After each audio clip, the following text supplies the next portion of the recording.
You're on 100.3, the sounds of MacArthur. Craig Bryant with you for the Aussie Collection Show. It's now time for Acoustics in the Room, and we now have Daniel Champagne. Welcome. Good morning, Greg. How are you? Good, thanks for coming in. Thanks for having me. On a cold day. Yeah, it's not too bad, you know. Now, was there a moment when you were growing up when you realised music was your calling? Not really. Like, it was almost always something that I enjoyed, and I guess I just kept on playing it as a kid and as a teenager, and when I got to the end of high school, I looked at all the things I liked doing, and that was at the top of the list, so it was the first one I went to chase, and haven't had a reason to stop. And I do have to say you are a superb guitarist. Thank you. How did you first learn guitar? My first memory of anything was watching my dad practice with his band in a backyard at Melbourne, where I was born. And I guess I first started trying to play when I was 6 or 7, and my dad taught me a little bit, and then I was sent to a few local teachers on the south of New South Wales where I grew up, and just kind of gradually, you know, I didn't get deep into it till I was a teenager, but I just always played a little bit. Well, you are a great guitarist. Thanks. That's awesome. And is there any artists that you looked up to as a child? So many, and it always changes throughout the years. I guess as a kid I remember listening to like Paul Kelly and Weddings, Parties, Anything and Cold Chisel, and that changed as a teenager. I got heavily into sort of Hendrix and Clapton's electric playing and all of that stuff, and then I found a group of artists that were doing what I wanted to do, which was play really interesting acoustic guitar and sing and write interesting songs, and there were people like Jeff Lang and Kelly Joe Phelps and Chris Whitley, and these days there's just so much great music out there that I forget, you know, what I've been listening to yesterday. Yeah. There's just so much. Yeah, so much around as well, which is good. And so you have brought your guitar, which is exciting. I'd love to hear a live track. What do you want to play for us first? I'll start with a song that I love playing. It's called Supernova. Take it away. Here's Daniel Champagne.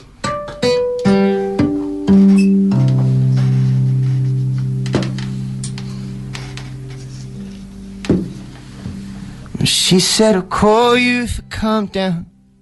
So I wasn't waiting, I wasn't holding my breath. I was counting every reason that I'd seen love go by. So everybody throw your heart down, like we're only just playing, like we don't know where this ends, or like the future's already been written across the night skies. But what if this love's like a supernova? It wouldn't even matter how close I hold you. We'd make it to the stars, and it all turns out we both burned out 1,000 years before now, just like a supernova. Oh. And darling, we could spend a whole life living in fear about the path we're on, or break the wheel trying to steer from where our hearts belong. I got lost and now I can't see where we started from. Think we crossed when I arrived, you're walking out the door. The deja vu to feeling me on.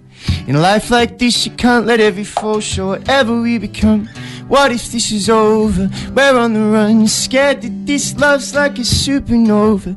It wouldn't even matter how close I hold you. We'd make it to the stars, and it all turns out we both burned out 1,000 years before now. And every dream that I tried to show you, every promise that we say the same when we get older, wouldn't matter when it all turns out we both burned out 1,000 years before now, just like a supernova.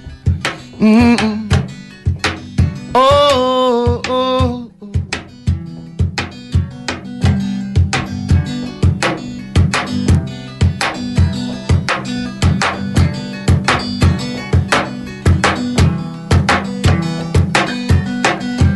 Tell me, how far can we see? And what if this was all just make-believe? And what if this was only in my dreams? And what if this was never meant to be? And what if this love's like a supernova? Wouldn't even matter how close I hold you. We'd make it to the stars, and it all turns out we both burned out 1,000 years before now. And every dream that I tried to show you, Every tear you cried out on my shoulder wouldn't matter when it all turns out we both burned out 1,000 years before now, just like a supernova.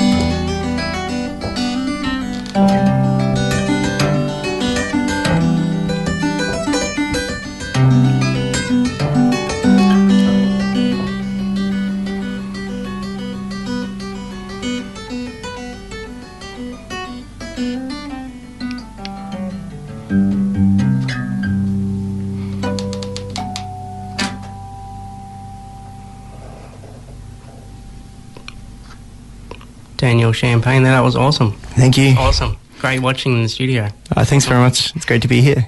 And where do you take your inspiration when you're writing music? So many places. I mean, I'm sort of always traveling in different countries and meeting lots of people in different cities and hearing all their stories. So a lot of, I guess what I'm writing about is different things that I hear from people that I know, and then other things that I'm feeling myself. But being on the road all the time is also good at sort of finding different emotional points to write from, because you're feeling very different every day in a different place, and that sort of gives way to certain feelings and ideas. And yeah, there's never a shortage of things in this world to write about. Yeah, and does your process for writing change each time, or is it always the same? It's always the same in that it's very slow. It never really comes quickly for me. But often I'll get ideas when I'm touring, but life is so busy that I don't get time to flesh them out until I really get a week off or something like that, which is sort of few and far between. Yeah. And you did mention that you played all different countries. Have you got a highlight? I like it all. I mean, my favourite part of the world is where I come from, in the south of New South Wales. But I've got a very soft spot for Canada. I've been touring there since I was 18, and I love the people that I know there and all those towns. But I live in America, and I travel around there a lot, and it's all good. Yeah, it's all. I like that it's all different. You know, I like landing and you're in a different scene with different accents and different peoples and different cities. And for me, it's all that's kind of what keeps the touring interesting. Yeah, and you do have a great album, Fault Lines. Can you tell us about that? Thank you very much. And yeah, that was made sort of over a 3-year period when I was touring very heavily around the world. The core producer was a guy in Nashville named Brad Benge, and I met him through Tommy Emmanuel. He was Tommy's house guy for 15 years, so he had a bit of experience with acoustic guitar.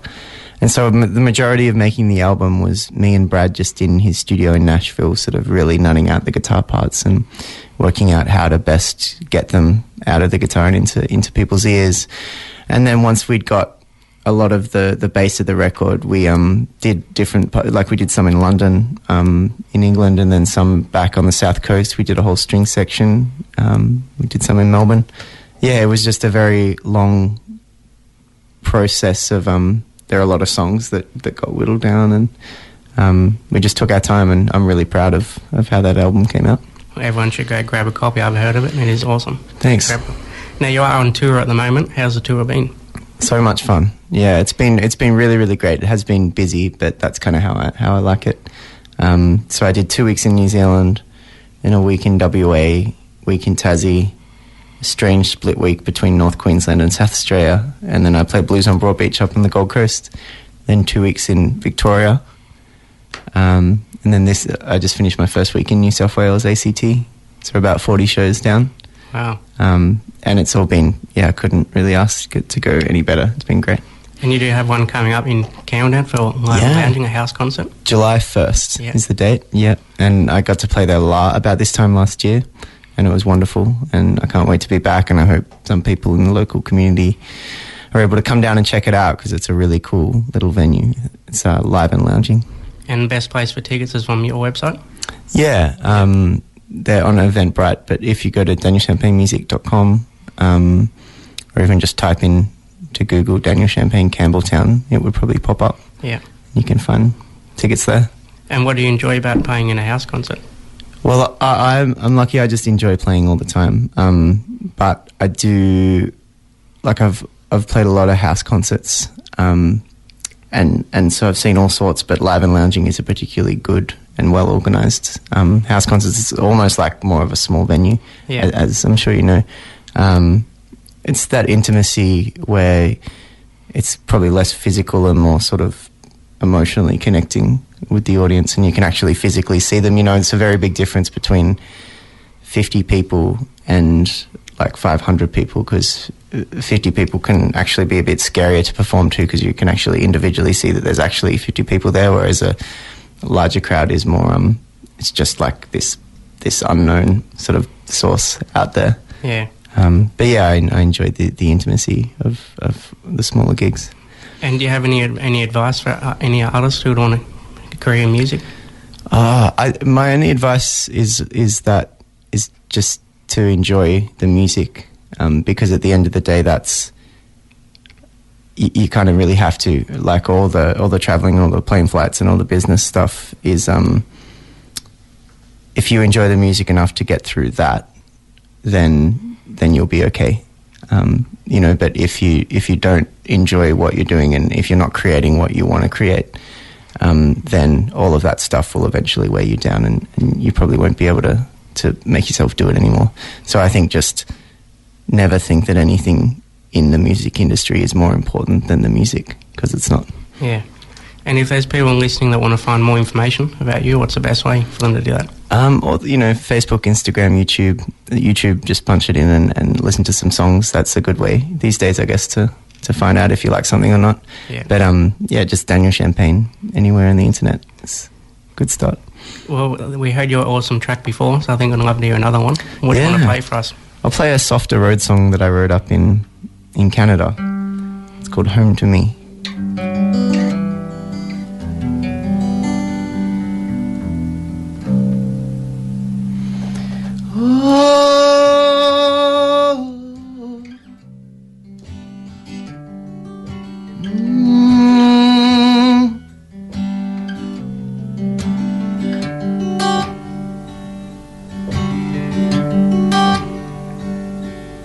I was 19 years old, stars in my eyes, dreams of gold, and a couple years to realize that life can run fast sometimes. Head to the skies, hand on the highway, I understood why you can never come my way, but you were always on my mind. And I don't wanna let you down, I just wanna let you know that I'm not always gonna be around, but you'll always be home to me. And I don't wanna hold out now, we come too far just to go back. I'm not always gonna be around, but you'll always be home to me.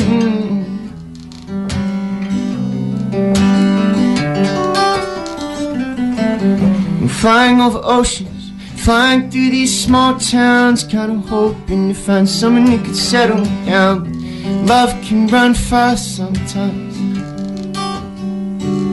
Oh, and I know what I've done, I know I just keep running. I know where I'm from and I know what I'm becoming, but just know that you're on my mind. Oh, I don't wanna let you down, I just wanna let you know that I'm not always gonna be around, but you'll always be home to me. And I don't wanna hold out now, you come too far just to go back. I'm not always gonna be around, but you'll always be home to me. And I don't wanna let you down, I just wanna let you know that I'm not always gonna be around, but you'll always be home to me. And I don't wanna hold out now, come too far just to go back. I'm not always gonna be around, but you'll always be home to me. Yeah, you'll always be home to me.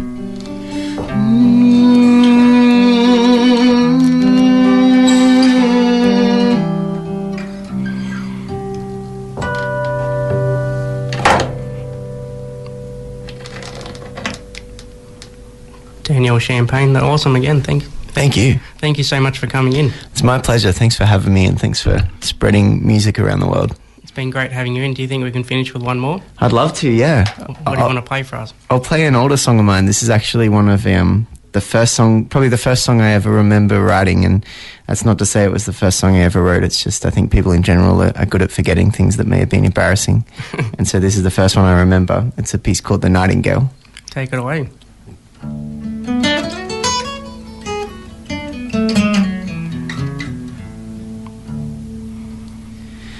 The nightingale sings each morning, her sweet song weaved in midnight's thread.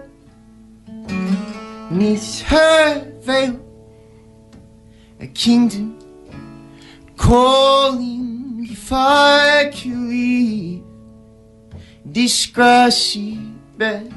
But when I told you I was afraid to fall, really I was afraid to fly at all.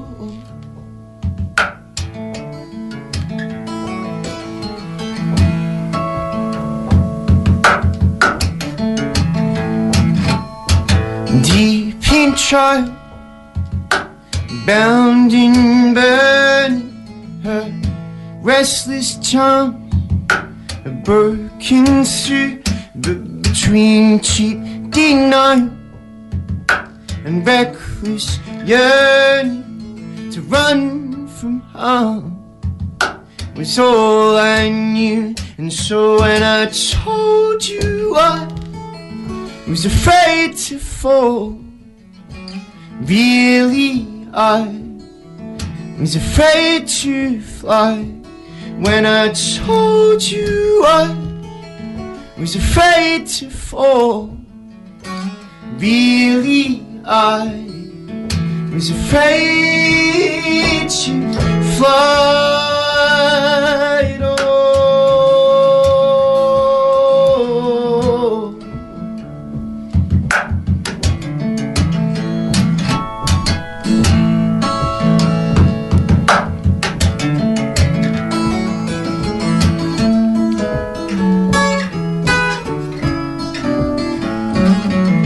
We fly, we fall from the summer's golden rays to the murky ocean floor. Sometimes there's cause we're calling for, mostly it seems we're chasing dreams to the shore.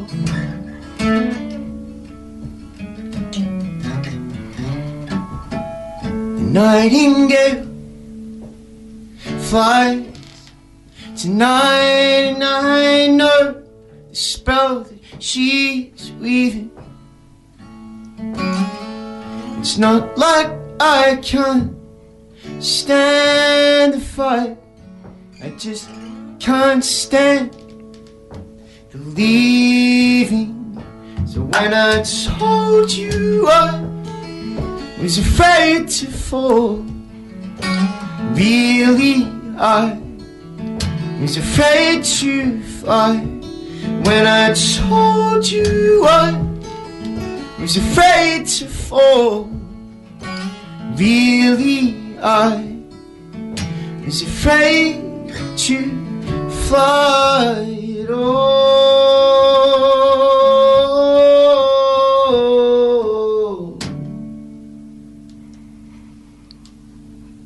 Daniel Champagne there, thanks again. Thank you. Good luck with the rest of the tour. Thanks so much for having me. Thank you anytime.